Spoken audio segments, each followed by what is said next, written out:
Hello po, welcome to my channel. Sa araw na to, nagluto po ako ng apritadang baboy at sitaw na mayroong mushroom. Share ko lang po sa inyo, kaya tara!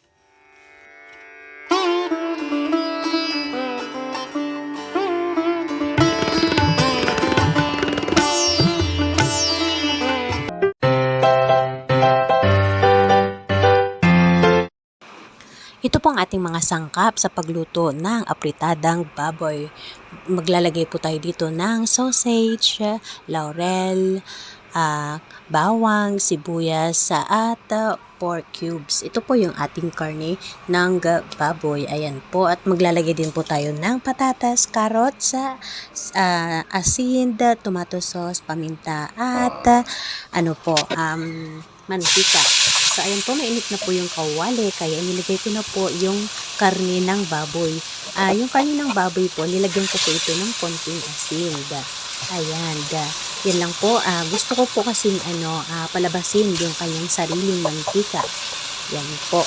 Kaya hintayin ko lang po, hintayin lang po natin na mag-brown yung ating baboy. So, ayan, ganyan po, pag magluto ng apritada. Yan po, gusto ko po kasi na mawalan yung tubig sa karne ng baboy. So, ayan po, yung ginagawa ko po ay parang piniprito ko po muna. So, ayan, maglalagay na rin po ako dito ng mantika kasi gusto ko po na yung parang iprito muna pati yung patatas. Kaya inilagay ko na po yung patatas kasi gusto ko po na yung parang pinrito lang muna siya. Kaya maglalagay na po ako dito ng mantika. Yan. Gusto ko po kasi yung brown na yung karne ng baboy, tapos prituhin ko lang po ng konti yung patatas. Tatanggalin ko din po itong patatas pag na po siya, parang pag naprito na po ito.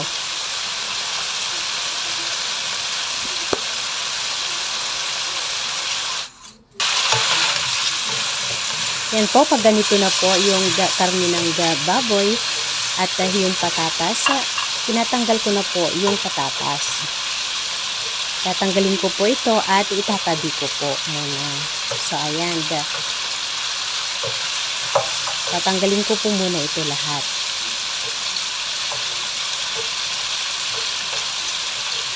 Ang ko po, purpose ko po dyan, kaya piniprito ko pa po ng konti yung patatas para hindi po siya madurog pag maluto na siya. Ayan.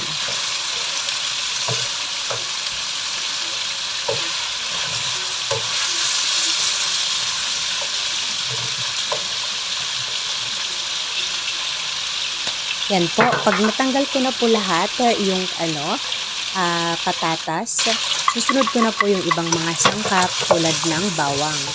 Saan po, naglagay na po ako ng bawang. Ayun, meron pa palang isang patatas. Yan po, pag nag-brown na po yung bawang, isinunod ko na lang po na inilagay yung sibuyas. Yan po, gigisa-gisahin ko po ito ng mabuti.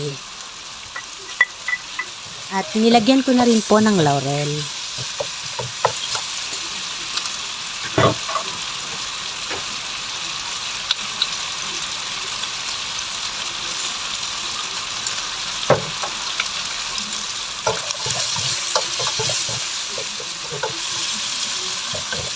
Yan po, inilagay ko na rin po yung pork cubes.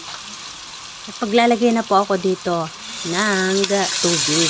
Ayan, tubig na mainit.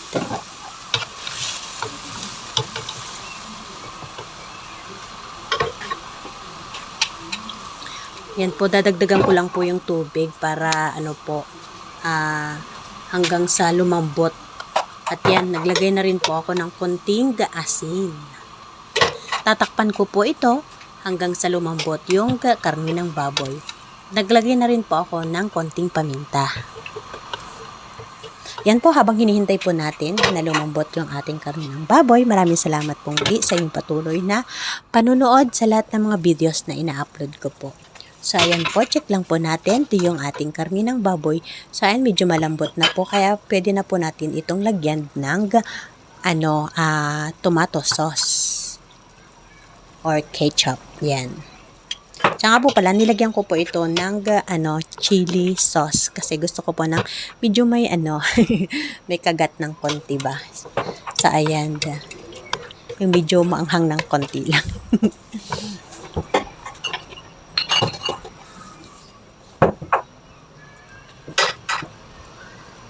Ito po yung tomatos at chili sauce. Nilagyan ko po ng konti. Konti lang po. So, nilagay ko na rin po yung patatas at carrot. So, tatakpan ko po ito at hintayin po natin na lumambot yung patatas at carrots.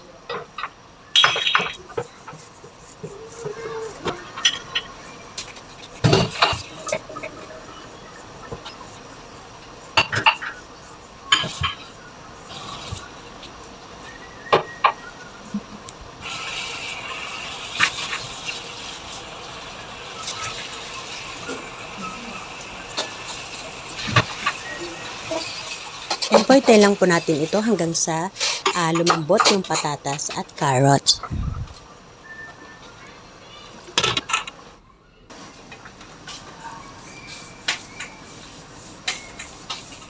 Yan po, titignan ko po ulit yung ating niluluto. Yan po, medyo okay na. Pero, palambutin po na natin ng konti. So, tatakpan ko lang po muna ito. Saglit lang po. Pag malambot na po yung patatas at carrots, saka ko po ilalagay yung yung sausage, kasi yung sausage po madali lang po itong lutuin at maluto. Yan, medyo okay na siya, kaya ilalagay ko na po yung sausage dito. Haluin ko lang po ito at tatakpan ko po ito muli. So, yan po, pagkatakip po ng ating niluluto, saglit lang din po yan na maluto yung ating sausage. Kaya, don't forget to like, share, comment, and subscribe po.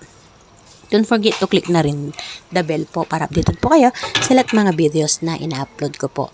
Maraming salamat pong muli sa inyong patuloy na panonood. Yan, okay na po yung ating sausage, luto na.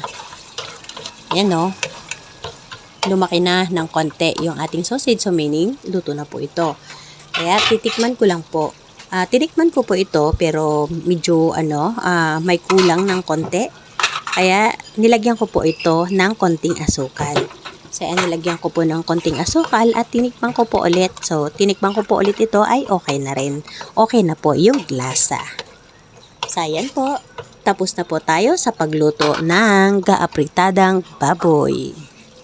Yan po. Sana po nagustuhan nyo yung ating niluto. Yan. Okay na po yung ating apritadang baboy. Ganyan lang po kasimple at kadali yung ating apritadang baboy. Meron po sana itong green peas. Kaya lang wala po ako. So, pero okay lang din po kung wala.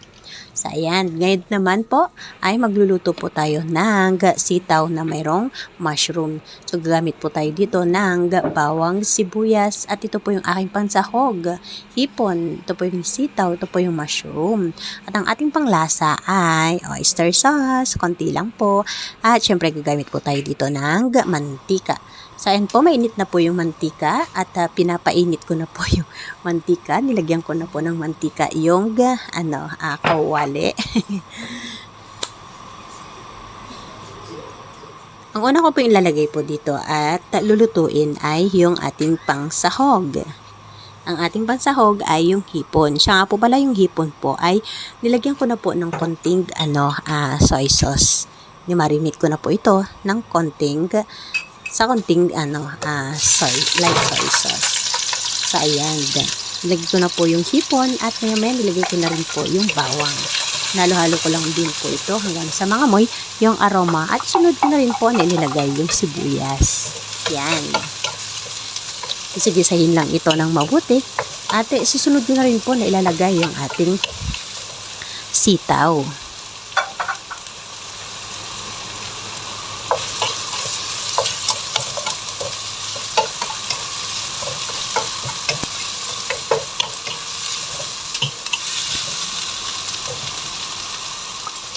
Yan po, ilalagay ko na po yung sitaw. Gigisa-gisahin ko lang po ito ng mabuti.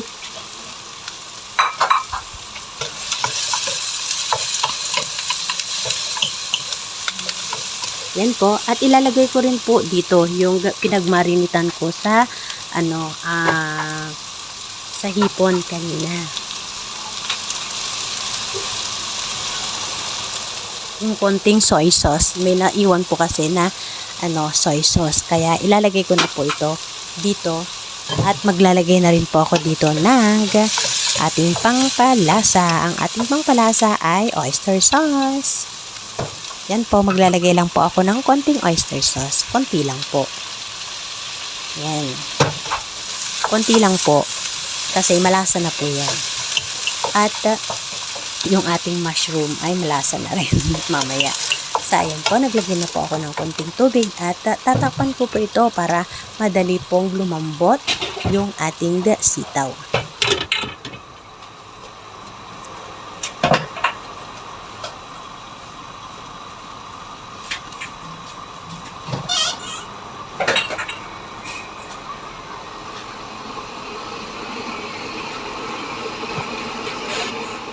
Hinuli ko na po yung mushroom na ilalagay kasi madali lang din po itong lutuin.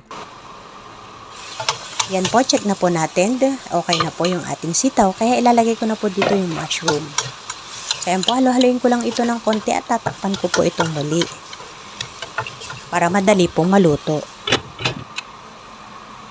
Yan po, pagka takip ko po, maya-maya kumulo na. So, okay na po yung ating mushroom.